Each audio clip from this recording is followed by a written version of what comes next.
Okay, so this one is a nighttime one. We're going to be driving around in some of the densest parts of Macau, and I'll just leave the camera on and we'll just kind of let you know see what you think.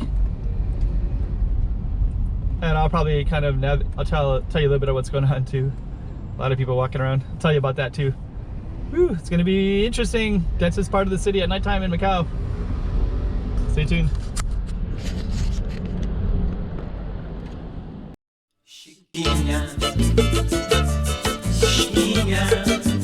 Go check out the room. Okay, I'm the content creator for this channel. If you like what I'm doing, just subscribe and hit the like button. Okay, here we are, the densest city in the world. Driving around at nighttime. Oops. It's going to be a challenge to drive because people are kind of all over the place.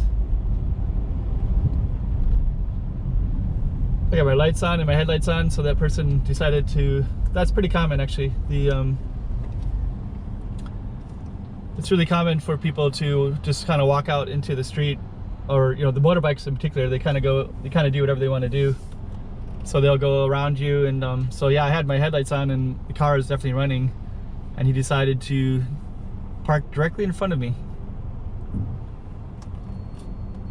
And what I'm doing now is I was going to take a right here, but I don't know if I can, yeah, well, those are some of the challenges of being in one of the densest cities in the world.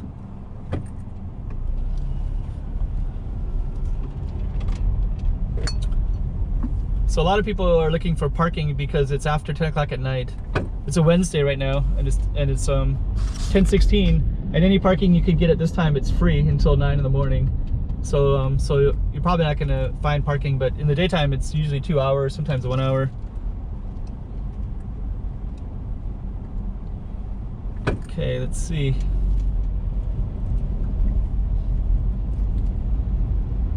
Yeah, one of the things you'll notice is that pedestrians have the right of way, so they'll kind of float around all over the place. So let's just see here.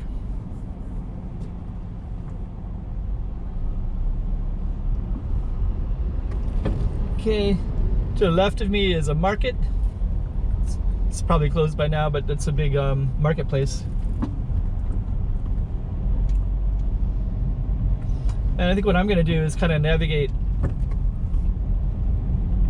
out of this into kind of a nice straightforward road, and I'm going to go right back into the mess again. So this right here is it's called Porta e Costa. But yeah, the buses will bring people, but I'm going to try to get back in the left lane because I'm going to try to turn back into the mess of everything in a minute. I don't know if you can see it, but to the right is a church, Catholic church. A lot of Catholics in Macau. A lot of the Macanese are basically, Macanese doesn't necessarily mean that somebody that lives in Macau. It basically means, there's a different definitions, but the definition I'm going to use in a minute is that Macanese are people that have a Portuguese ancestor in their lineage. And I noticed a lot of the Macanese, a lot of them, let me see if I can turn left here. Nope, I cannot. A lot of them are Catholics, so if you go to the Catholic church here, you'll see a lot of people that look kind of, they look Chinese, but they look a little bit different too.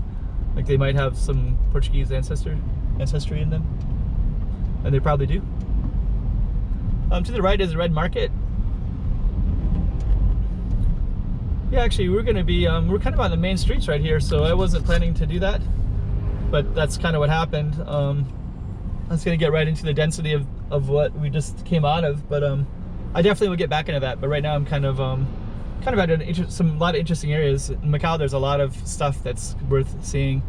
Again, maybe it's better to see it in the daytime, but I thought I would give you at least some nighttime driving and give you an idea what it looks like. Running a stoplight is a very serious offense in the city of Macau, so I think you're allowed 2 per 3 years.